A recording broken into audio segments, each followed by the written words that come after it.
This is Power Lines, the show that pulls back the curtain on how power really works. Your hosts are Robbie and Terry, both 15. Every week they break down who really runs things and how regular people can push back. Welcome back to Power Lines, the show that pulls back the curtain on how power really works. I'm Terry. And I'm Robbie.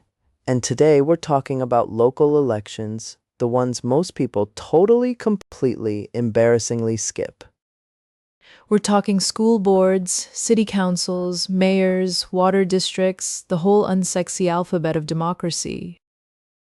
And here's the wild part. These are the people who actually control your daily life way more than any president. Your school's lunch menu? Local? The pothole outside your house? Local? The curfew at the park? Also local. Meanwhile, people stay home on election day because they don't recognize any names on the ballot. Which means the people who do show up basically run everything. It's like winning a game because the other team forgot to show up. And get this, in a lot of city council races, we're talking margins of like 200 or 300 votes total. 237 votes once decided a school board seat in Virginia that then shaped curriculum for 60,000 kids. 60,000 kids affected by 237 people who remembered to vote. That ratio is unhinged. Meanwhile, turnout in presidential elections hits around 60% of eligible voters. Local elections, sometimes under 15%. 15%, that's not a mandate. That's a group chat. A really powerful group chat that decides your tax rate and whether your neighborhood gets a new park or a parking garage. Okay, so let's break down who's actually on these ballots. School board members set education policy, hire superintendents, approve budgets. And lately, school boards have become very contested territory. Book bans, curriculum fights, mask policies, all decided there. Your city council controls zoning, which means they decide if an apartment building or a strip mall goes up next door. They also control the local police budget, which is a pretty significant thing to leave to 15% of voters. Sheriffs, too. In many counties, the sheriff is elected, which means voters literally choose who enforces the law. And judges in a lot of states, actual judges, the people in robes deciding actual cases elected locally. So why do people skip them? Partly because local elections are often held on weird off-year dates, not with the big national ones. It's almost like the scheduling itself makes it harder to participate. Funny how that works. Not funny at all, actually. Reformers have argued for decades that consolidating election dates would spike turnout dramatically. Some cities moved their elections to match November ballots and saw turnout jump by double digits almost immediately. But here's another reason people skip it. They genuinely don't know who's running or what the job even does.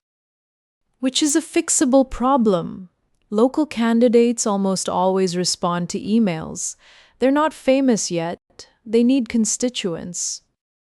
You can literally ask your city council candidate what they think about the bike lane on 5th Street, and they will answer.